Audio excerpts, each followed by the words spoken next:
What's up, gang? First video on this channel. Y'all ain't never heard of me, but you will now. Today we're gonna be going over pretty much this whole card of UFC 314, but mainly I want to talk about this fight. The main card was sick. Prelims were okay. I didn't hate the prelims.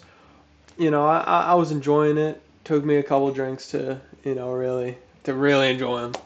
But this main card, man, was unreal. I don't think I could have had a better experience watching this main card.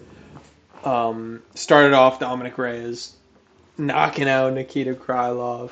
Looked vintage. You know, awesome performance. That step back, left hand. Just like the one Connor hit on Jose Aldo. And, to be honest, this resurgence from Dominick Reyes is sick to see. I love Dominick Reyes. I think everybody's a fan of him. And seeing him come back from the bottom of the light heavyweight division.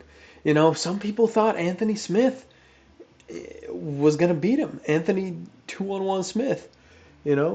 I love Anthony Smith on paper. He should have had all the tools necessary to beat Dominick Reyes, but yeah, no, it just wasn't written down correctly. Then we went into uh, fuck, was it Gene Silva, Bryce Mitchell next? Who the hell? Yeah, okay. Well, let's just go into Bryce Mitchell, Gene Silva. Yeah, it was.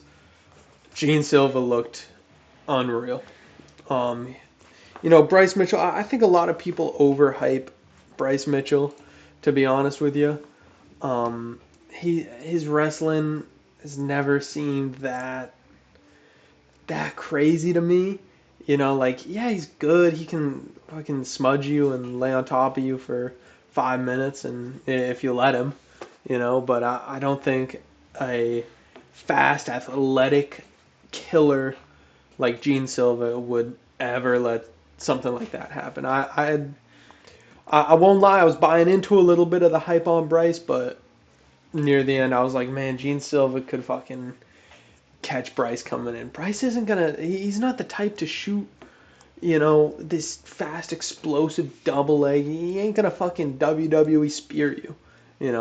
And put you to the ground. He's gonna try and look for some sort of trip, some sort of weird, goofy looking scramble, and I just don't think that's gonna work against the top of the division. Like, he got Ilya down. But to be fair, Ilya has evolved a lot since then. But yeah, this was a sick fight. I thought Gene Silva was gonna knock him out. But a submission's cool. Whatever. He won 1 for 14. That's kind of a crazy stat. Um, yeah, Gene Silva. I think he could have finished a couple that guillotine in particular. Um, but yeah, it was a sick fight. It was awesome. Bryce was actually outstriking him, but I don't think that they should have counted most of those significant strikes as significant, to be honest with you. But the odds were pretty close. Yeah, I just don't know what they're gonna do with Bryce now. He's such a big personality. I think he'll kind of get put into the Kevin Holland area of just taking money fights, just taking fun money fights. You know, I think that's what he should do. I don't think he's ever gonna reach a top 10 again. I don't think he's gonna challenge, give too many other 145ers a challenge unless he gets an insane stylistic matchup. Look at the tan line on this fella as well. But yeah, I just don't think he's gonna prove to be too much more than what taking down Ilya Taporia. I think that'll be his career high by the end of his run. Not to say he's not good. I just don't think he's as hyped up as everyone thinks he should be. Moving on, Yair Rodriguez versus Pitbull. It was a cool fight. Yair looked good. I don't know why he's talking about a title shot after this. You know, uh, I don't think he wants to fight Lopes, and he's kind of giving me Brian Ortega vibes almost a little bit. Losing against Volk and then just kind of sitting out for a while and then taking a pretty easy fight against a guy like Pitbull who's 38, making his debut in the UFC.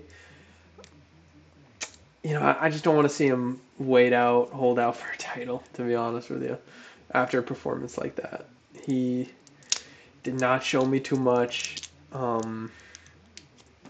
Like, we kind of knew this was going to happen. If it went to the ground, I don't know if Pitbull was going to finish Yair. Yair's kind of tricky to deal with on the ground. He's long, he's lanky, he's gonna throw up some weird shit. He's super explosive. He might get up. He's a lot more difficult than people think to mess with on the ground. Moving on, Michael Chandler, Paddy Pimblett. I was in shock watching this fight, to be honest with you. I know Paddy Pimblett, he's not the same guy. This isn't the same Paddy that fought Jared Gordon. But he was looking fantastic. Michael Chandler, he seemed like he just didn't know what he was doing out there. To be honest with you, I really hated this style that he was bringing in.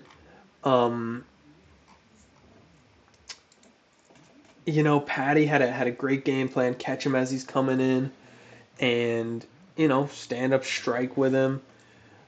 Look out for what Chandler's good at. Those big fucking wing and overhands. If we were talking about the best pitcher in the UFC, I would probably give it to Michael Chandler.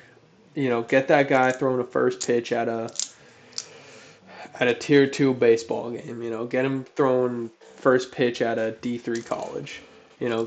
That's what this guy's arms should be used for. He should not be fighting. This guy's got some of the worst decision making I've seen in my life.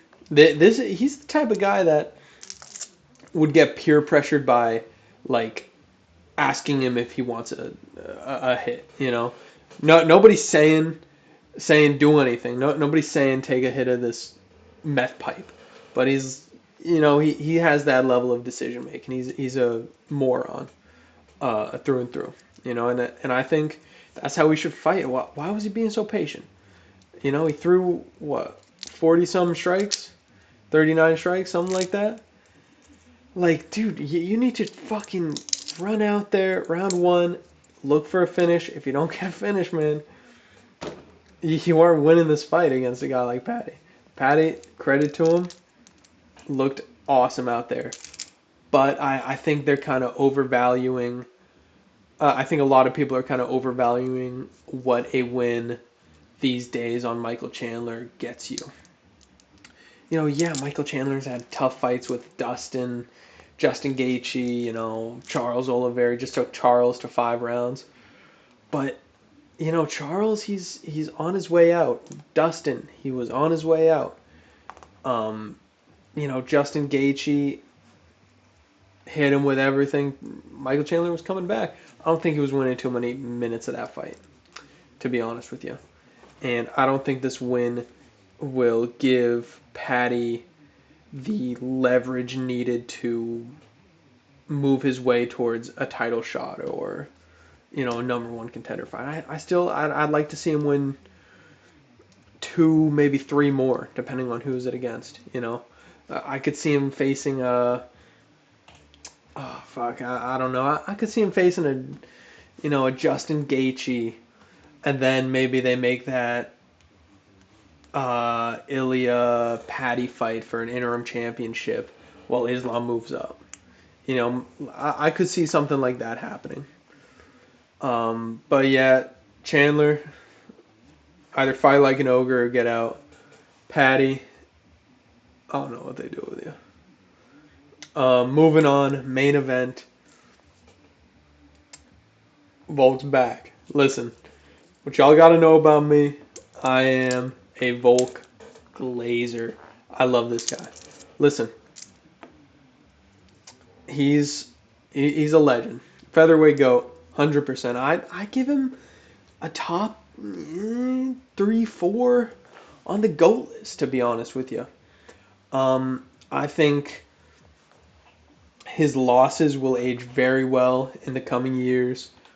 Um, I'm gonna make a bold prediction. I think Islam and Ilya are gonna go down as two top 5 athletes in the UFC has seen. That little gremlin Ilya and the Russian Islam. I don't know. I was gonna try and say something funny, but yeah, I think Volk's one of the goats. Easily the featherweight goat. I think he's one of the goats right now. I put him up right up there on the Mount Rushmore.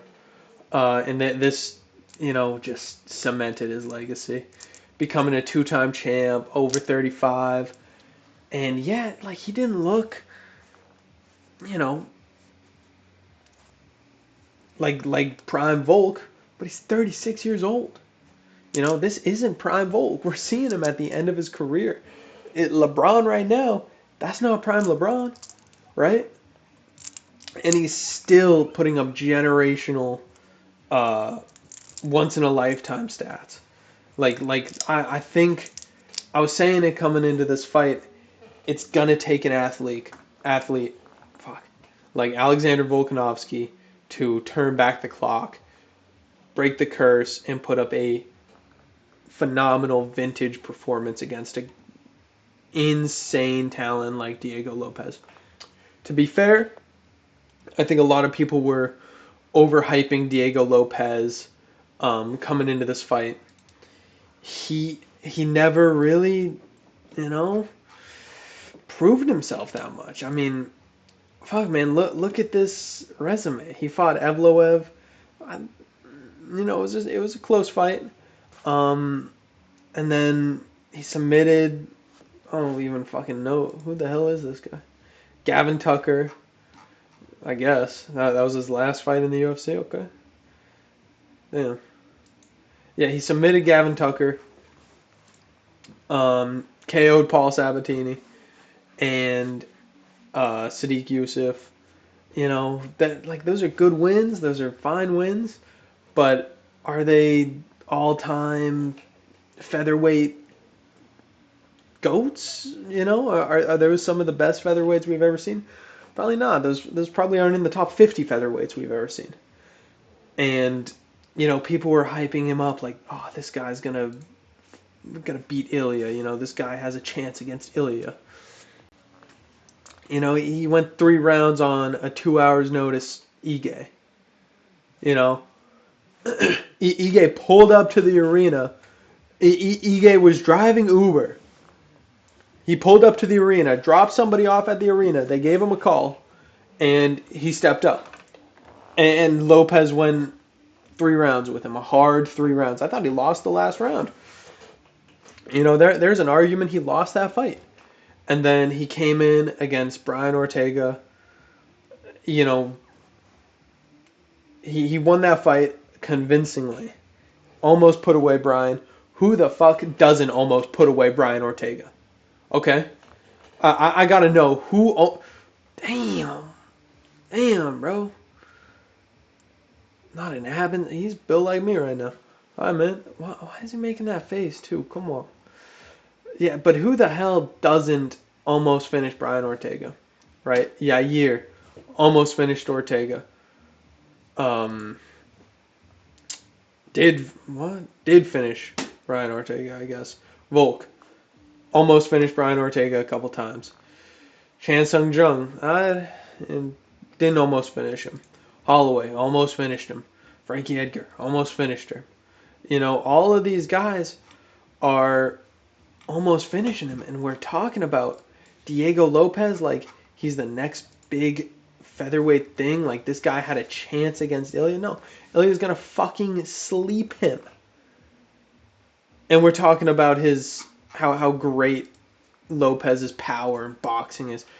Lopez is gonna grab the back of your neck and punch your body and throw uppercuts. You know, he's gonna be throwing those cardio kickboxing hooks to the body. You know, that's what he's throwing at your head. His little mullet's gonna be waving around. He's gonna touch his neck. Yeah, like this guy was never that good, and I hated how people were saying he was gonna walk through Volk. You know, like this. I was in shock at how the odds were, how close the odds were. I was arguing once it gets out of the first round, I don't think Lopez is gonna have a chance. You know, to be fair, he proved me wrong. He showed he could go 5 rounds, but he wasn't. I just don't think the game plan was there. You know, Volk came out quick on the first round. He was throwing a lot, and really making Diego think about entering in because every time he'd come in, Volk would throw that overhand. You know, Volk was throwing a back teep into a lead leg kick a lot, and I think that was an underrated part of what Volk was doing this fight. And then always, you know, after the first round, the takedown threat was always there. He looked, you know, people, especially Lucas Tracy, bro, that they're saying Volk looked withered. He looked, you know, kind of frail. I thought the opposite. He looked like he was in the best shape of his life. You know, I don't know if he, you know, whatever. But he looked in the best shape of his life. He's gonna look a little smaller, I think. Um, the the effects of him moving up to lightweight. You know, he obviously wanted to be bigger to fight Islam, and I don't think that necessarily blended with the style he fights at featherweight. He only went up to the only reason he gained all that weight, he looked big at lightweight, is because Islam was going to be trying to take him down, and he was going to be doing a lot of wrestling. Like when he leans down, he's quick. You know, and we saw a quick Volk, a 36-year-old man, quicker than Diego Lopez. And that's kind of crazy. That is kind of crazy. Diego is a quick, explosive guy, and this 36-year-old father of 3 women, 3 girls, outsped him, outpointed him, outcardioed him, outpowered him. You know, it was insane. I loved this fight. This was a great return to form. And honestly, you know, after this, Evloev does excite me. Evloev does excite me. I think he kills Evloev, to be honest with you. Um, yeah, I'd like to see that fight. I'd like to see a rematch with Ilya. You know, of course, Volk probably gets knocked out, but if there's not, if Ilya is really done at featherweight, then I'd like to. Then obviously that's off the table, and Movsar is the next obvious choice. Gene Silva, I still think he needs 2 wins to get up to where he wants. I'd like to see a Gene Silva, maybe Arnold Allen. You know, I think that could be a cool little fight. Um, yeah, obviously Yair Lopez for in Guadalajara, Mexico. They have to make that. I don't know why Max is still ranked. He's moving up to lightweight. Um, but yeah, the only obvious choice is Mobzar. I think Volk beats him. I'm not really too afraid of that. I think if he bulked up again, really focused on grappling, Mobzar doesn't stand a chance. He's not as big as Islam. I don't think he's as skilled as Islam. Doesn't pose as much threat on the feet as Islam. I don't see a fight, an area that Mobzar is better than Volkanovski in, to be honest with you. Speed, power, technique, wrestling, everything. I don't think footwork. I don't think Mobzar would beat Volk even at 37 years old. And then, you know, I just don't want to see him against these other guys. He already beat Brian Ortega. He's, you know, that fight will probably go worse for Brian. Arnold Allen, I don't think Arnold Allen's got the style to be Volk. Yeah, it's just it's tough what you do after this Movzar fight for the featherweight division. Because Gene Silva, you know, he's there, but he's still got some way to go. You can't give Volk Gene Silva. Yeah, man, it's tough. I don't know. Yeah, those are my thoughts. Let me know what y'all think. Let me know what y'all want in the next video. I'm gonna be trying this out. I'm starting this channel for school, but we'll see what happens. All right, peace.